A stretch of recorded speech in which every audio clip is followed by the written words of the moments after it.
Sonny Gray has signed with the Cardinals. Let's discuss on Fantasy Baseball Today in 5.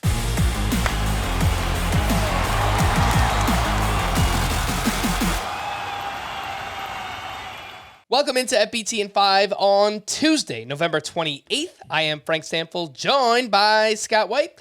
And the big move that was just announced on Monday, Sonny Gray to the Cardinals on a 3-year, $75 million deal. We know the deal. Sonny Gray had a huge year, finished second in the AL Cy Young voting, 2.79 ERA, 115 whip. Scotty, how much are you buying what we saw from Sonny Gray this year, and how do you like the fit in St. Louis? Well, how much am I buying what we saw from Sonny Gray? I think Sonny Gray could do that again. I think history has shown that it's unwise to bet on Sonny Gray doing the same thing 2 years in a row. Because I don't know about you, I've been faked out by Sonny Gray, Cy Young candidate, numerous times before. Part of the issue that is going to be hard to get over is this past year, 2023, was the first time since 2015 that Sonny Gray reached the 180 inning threshold. So there's a durability issue there that's going to follow him from Minnesota to St. Louis. His 2 years in Minnesota was a pretty good 2-year stretch. He didn't, finish runner-up for Cy Young in 2022 or anything, but he had a nice ERA. 2 years with the Twins, a 2.90 ERA, 114 WHIP, 8.9 K per 9. Mostly it's the ERA that stands out as impressive there. The ERA is a little on the high side. The strikeout rate less than 1 per inning. I don't know. I think when you factor in the health concerns, or really the durability concerns, I should say, the strikeout concerns for Sonny Gray, and the consistency concerns, I see Sonny Gray as more like a number 3, maybe even a number 4 pitcher in fantasy next year. The fact he's going from the Twins to the Cardinals, I don't know that changes much.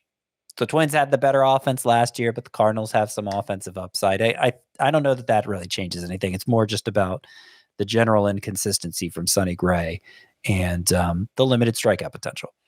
The early ADP for Sonny Gray is 131.3, so depending on how aggressive you are with starting pitchers, you might actually be able to get him as your SP3 or SP4 in 2024.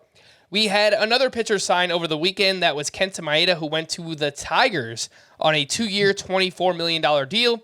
Solid season in his return from Tommy John surgery. 4.23 ERA, 117 WHIP, 117 strikeouts over 104 and a third innings. Strikeouts are always there, Scott, but like Sonny Gray, and even worse, durability has been a huge issue.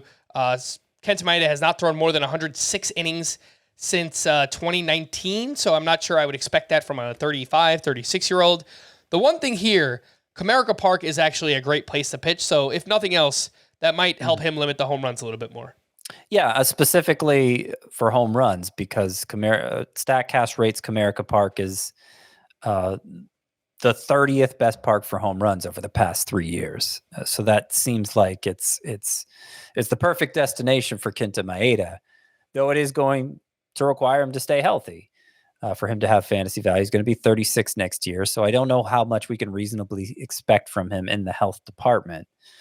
And look, I don't think this move is going to make Kenta Maeda a top prize on draft day. He'll probably go undrafted in the majority of leagues. But if you are in a deep enough league where it's worth considering him with a late round pick, I do think he's a pretty interesting one, because his 10.9 K per 9 last year were 12th most among pitchers with 100 innings. His swinging strike rate was very good too.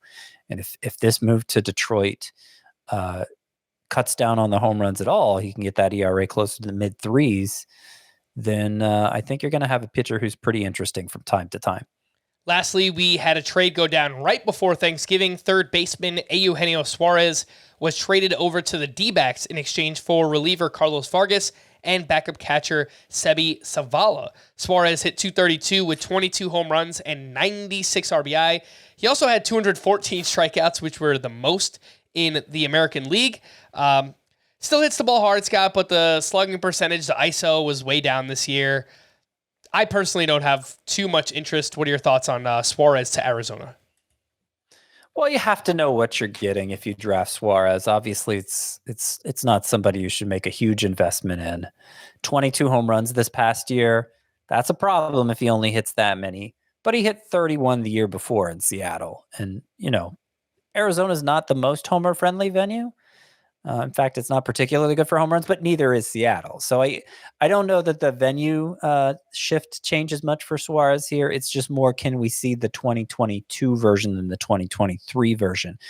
Because he strikes out like 30% of the time, because he sells out for home runs with the high fly ball rate, the batting average is going to be bad. 30 home runs from Suarez, we'll take it. 20, it's a problem. So it just kind of depends on which version shows up. Either way, you're not going to want to invest a lot in him. All right. For more extensive fantasy baseball coverage, listen to the Fantasy Baseball Today podcast on Spotify, Apple Podcasts, the Audacy app, or anywhere else podcasts are found. Thanks for listening to Fantasy Baseball Today in 5, and we'll be back again on Thursday. Bye-bye.